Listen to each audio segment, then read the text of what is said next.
अस्सलाम वालेकुम व्यूअर्स। आज मैं आपके लिए बहुत ही मज़ेदार रेसिपी लेके आई हूँ और इस रेसिपी का नाम है चप शोरो। चप शोरो बेसिकली हुंजा वैली की ट्रेडिशनल फूड है और आप किसी भी इलाके से अगर बिलोंग करते हैं तो आप इस रेसिपी को अपने घर में बनाकर ट्राई कर सकते हैं। तो चलिए हम अपनी रेसिपी की तरफ चलते हैं जो कि बहुत ही मज़ेदार है। मेरे साथ रहिएगा और रेसिपी को फुल देखना है।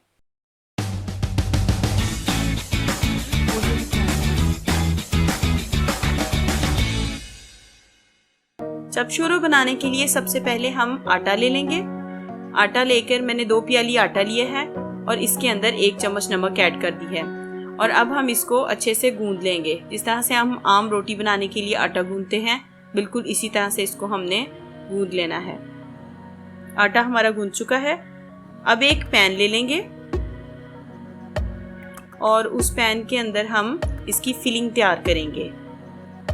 फिलिंग तैयार करने के लिए सबसे पहले मैंने 3 चम्मच ऑयल के कढ़ाई में ऐड कर दिए हैं।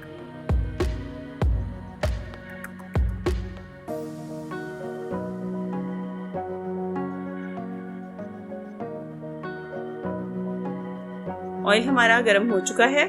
अब हम इसके अंदर तकरीबन 3 से 4 अदद दरमियाने साइज के प्याज मैंने बहुत ही बारीक चॉप किए थे और वो हमने इसके अंदर ऐड कर दिए हैं। ऑयल गर्म हो चुका था, उसके अंदर हमने अब ये प्याज ऐड कर दिए हैं।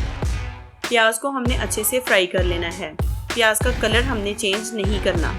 अब हम इसके अंदर 1 टेबलस्पून लहसुन अदरक का पेस्ट शामिल कर देंगे। इसको भी हम इसी प्याज के साथ फ्राई कर लेंगे। लहसुन अदरक का पेस्ट भी हमारा अच्छे से फ्राई हो चुका है। अब हम इसके अंदर हाफ kg कीमे को ऐड कर देंगे। कीमा मैंने बाज़ार से बारीक मशीन से पिसवा के और फिर यूज़ किया है। कीमा, प्याज और लहसुन अदरक का पेस्ट इसको हम अच्छे से मिक्स कर लेंगे और मिक्स करने के बाद हम इसको फ्राई कर लेंगे। कीमे का रंग चेंज हो चुका है। इस तरह से इसको हम मज़ीद फ्राई करते रहेंगे। कीमा तकरीबन हमारा फ्राई हो चुका है। अब हम इसके अंदर तकरीबन 3 अदद टमाटर मैंने बारीक काट के रखे थे, उसमें से मैं आधे टमाटर इसमें डाल दूंगी और आधे टमाटर बाद के लिए बचा के रख लूंगी। टमाटर भी हमने इसमें ऐड कर दिए हैं। अब टमाटर को भी हमने 1 से 2 मिनट के लिए फ्राई कर लेना है। अब इसके अंदर हाफ टी-स्पून जीरा वो ऐड कर देंगे। आधा चम्मच नमक ऐड कर देंगे। आधी चम्मच हल्दी, हाफ टी-स्पून इसमें काली मिर्च और हाफ टी-स्पून इसमें सुर्ख मिर्च पाउडर ऐड कर देंगे। इन सब चीज़ों को ऐड करने के बाद इसको हम अच्छे से फ्राई कर लेंगे। तकरीबन 2 से 3 मिनट तक हम इसको फ्राई करेंगे। अब हम इसको दम पे रख देंगे 1 से 2 मिनट के लिए ताकि कीमा अच्छे से गल जाए। कीमा तकरीबन हमारा अच्छे से गल चुका है और मसाले भी अच्छे से फ्राई हो चुके हैं। अब हम इसमें 1 टेबलस्पून गरम मसाला की ऐड करेंगे और बाकी जो टमाटर मैंने बचा के रखे थे वो अब हम इसमें ऐड कर देंगे। टमाटरों को भी इसमें ऐड करने के बाद हम अच्छे से फ्राई कर लेंगे। कीमा और टमाटर और बाकी मसाला जात अच्छे से फ्राई हो चुके हैं। अब हम इसके अंदर धनिया और हरी मिर्च बारीक काट के मैंने रखी हुई थी वो हम इसमें ऐड कर देंगे।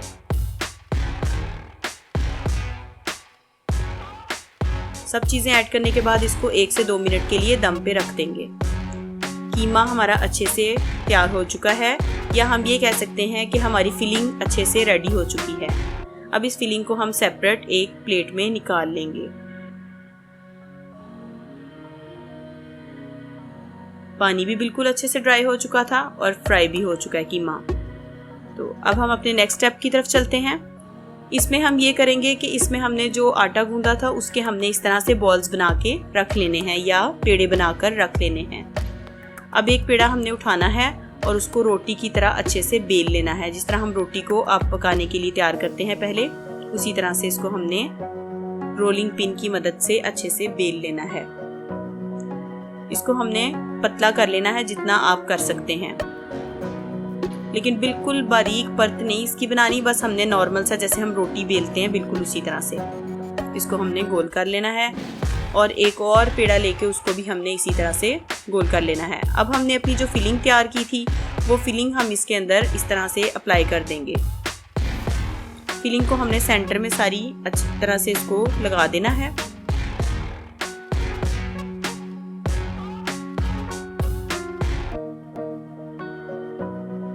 कहीं पे ज़्यादा और कहीं पे कम इस तरह से नहीं करना, बिल्कुल इक्वल इसको हमने लगाना है ताकि हमारी रेसिपी जो है वो ख़राब ना हो। अब दूसरी रोटी हमने इस तरीके से इसके ऊपर लगा के और साइडें इसकी किनारे जो हैं वो हमने इस तरह से बंद कर देने हैं।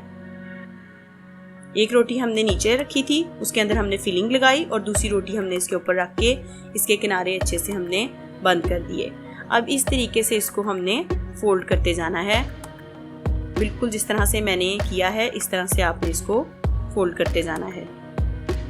इसके किनारों को एक फिंगर रख के दूसरी फिंगर से इस तरीके से आपने इसको बना लेना है।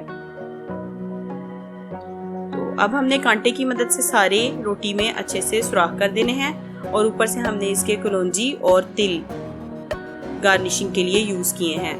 अब हम एक ऑयल की मदद से ब्रश करेंगे इस पे ऑयल, थोड़ा सा, बहुत ज्यादा ऑयल नहीं लगाना। दूसरी तरफ हमने तवे को अच्छे से गर्म कर लेना है और तवे को गर्म करने के बाद उसको ऑयल से हमने ग्रीस कर लेना है ताकि रोटी आपकी उस पे चिपके नहीं। तवे को ग्रीस कर लिया है, अब हम इस पे रोटी डाल देंगे इस तरीके से। रोटी को डाल लेने के बाद बिल्कुल आपने इसको इसी तरह से सेक के बनाना है जिस तरह आप अपने घर में रोटियां बनाते हैं। इसको एक साइड से पका लेना है, फिर इसकी दूसरी साइड भी इसी तरह से इसको दबा दबा के प्रेस करके आपने पका लेना है। हमारा बड़ा मज़ेदार सा जो आज का ट्रेडिशनल फूड था वो तैयार है। इस तरह से इसकी लेयर आप ऊपर से उतार के और इसको खा सकते हैं। तो आप भी अपने घर में मेरे वाली रेसिपी ट्राई कीजिएगा और कमेंट्स में ज़रूर बताइएगा कि कैसी बनी। अगर आपको मेरी रेसिपी अच्छी लगे तो लाइक और शेयर ज़रूर कर दिया करें, और अगर आप मेरे चैनल पे नए हैं तो प्लीज़ मेरे चैनल को सब्सक्राइब भी कर लें।